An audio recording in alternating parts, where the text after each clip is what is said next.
the subscribe button. Watch for the next video.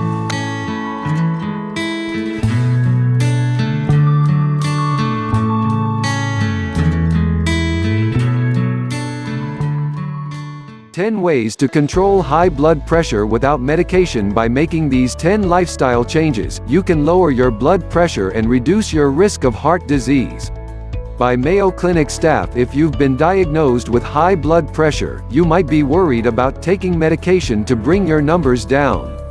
Lifestyle plays an important role in treating your high blood pressure. If you successfully control your blood pressure with a healthy lifestyle, you might avoid, delay or reduce the need for medication. Here are 10 lifestyle changes you can make to lower your blood pressure and keep it down. 1. Lose extra pounds and watch your waistline. Blood pressure often increases as weight increases. Being overweight also can cause disrupted breathing while you sleep apnea, which further raises your blood pressure. Weight loss is one of the most effective lifestyle changes for controlling blood pressure. Losing even a small amount of weight if you're overweight or obese can help reduce your blood pressure. In general, you may reduce your blood pressure by about 1 mm of mercury (mHg) with each kilogram, about 2.2 pounds, of weight you lose. Besides shedding pounds, you generally should also keep an eye on your waistline. Carrying too much weight around your waist can put you at greater risk of high blood pressure. In general, men are at risk if their waist measurement is greater than 40 inches (102 centimeters). Women are at risk if their waist measurement is greater than 35 inches (89 centimeters). These numbers vary among ethnic groups. Ask your doctor about a healthy waist measurement for you. 2. Exercise regularly. Regular physical activity, such as 150 minutes a week, or about 30 minutes most days of the week, can lower your blood pressure by about 5 to 8 mmHg if you have high blood pressure.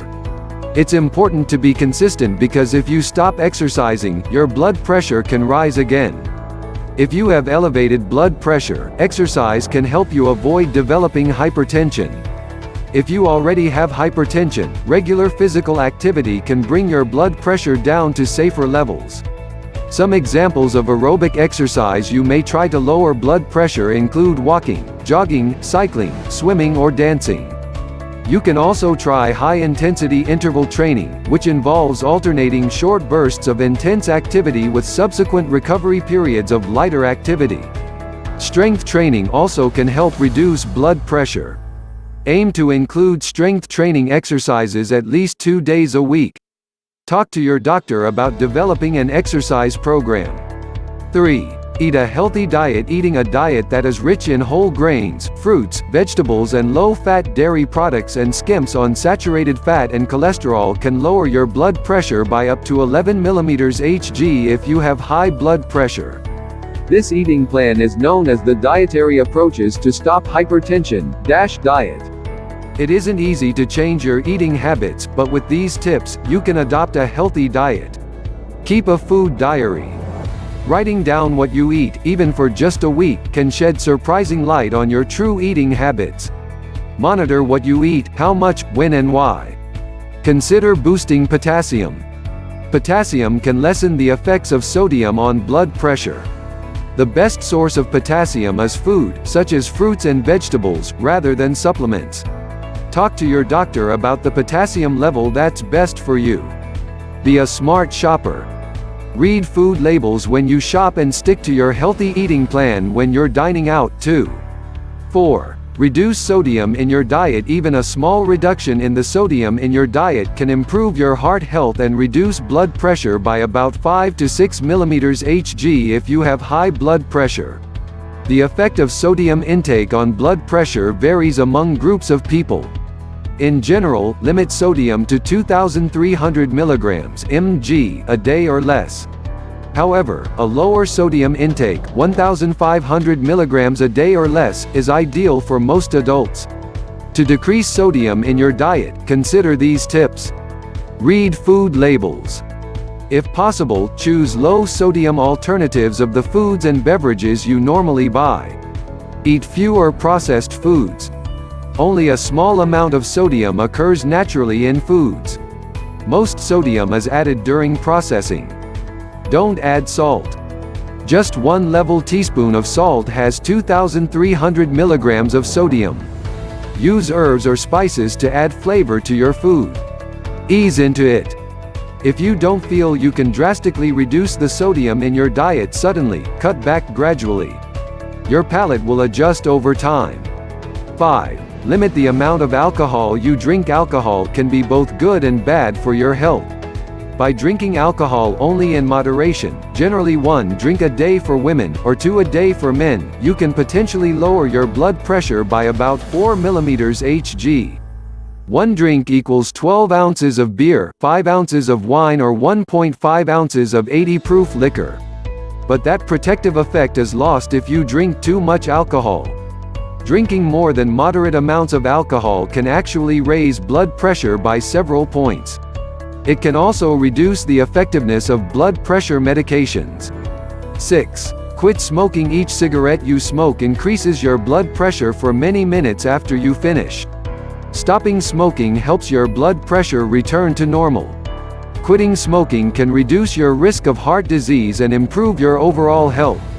People who quit smoking may live longer than people who never quit smoking. 7. Cut back on caffeine. The role caffeine plays in blood pressure is still debated.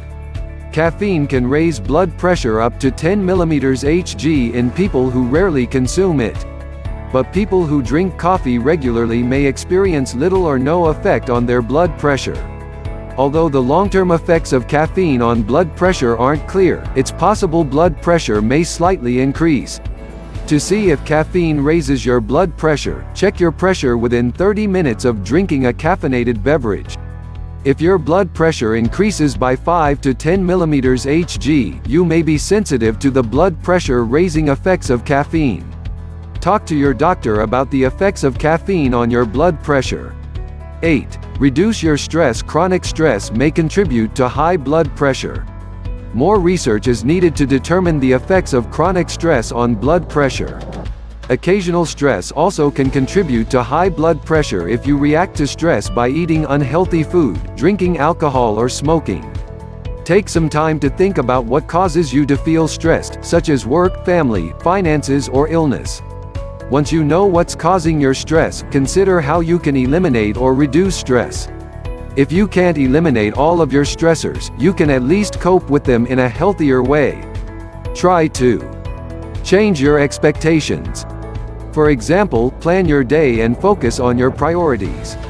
Avoid trying to do too much and learn to say no. Understand there are some things you can't change or control, but you can focus on how you react to them. Focus on issues you can control and make plans to solve them. If you are having an issue at work, try talking to your manager. If you are having a conflict with your kids or spouse, take steps to resolve it. Avoid stress triggers. Try to avoid triggers when you can.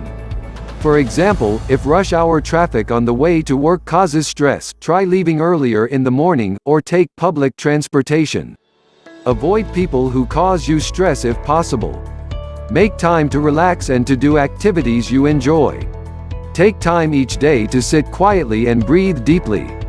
Make time for enjoyable activities or hobbies in your schedule, such as taking a walk, cooking or volunteering. Practice gratitude. Expressing gratitude to others can help reduce your stress. 9. Monitor your blood pressure at home and see your doctor regularly. Home monitoring can help you keep tabs on your blood pressure, make certain your lifestyle changes are working, and alert you and your doctor to potential health complications. Blood pressure monitors are available widely and without a prescription. Talk to your doctor about home monitoring before you get started. Regular visits with your doctor are also key to controlling your blood pressure. If your blood pressure is well controlled, check with your doctor about how often you need to check it. Your doctor may suggest checking it daily or less often. If you're making any changes in your medications or other treatments, your doctor may recommend you check your blood pressure starting 2 weeks after treatment changes and a week before your next appointment. 10. Get support. Supportive family and friends can help improve your health. They may encourage you to take care of yourself, drive you to the doctor's office, or embark on an exercise program with you to keep your blood pressure low. If you find you need support beyond your family and friends, consider joining a support group. This may put you in touch with people who can give you an emotional or morale boost and who can offer practical tips to cope with your condition.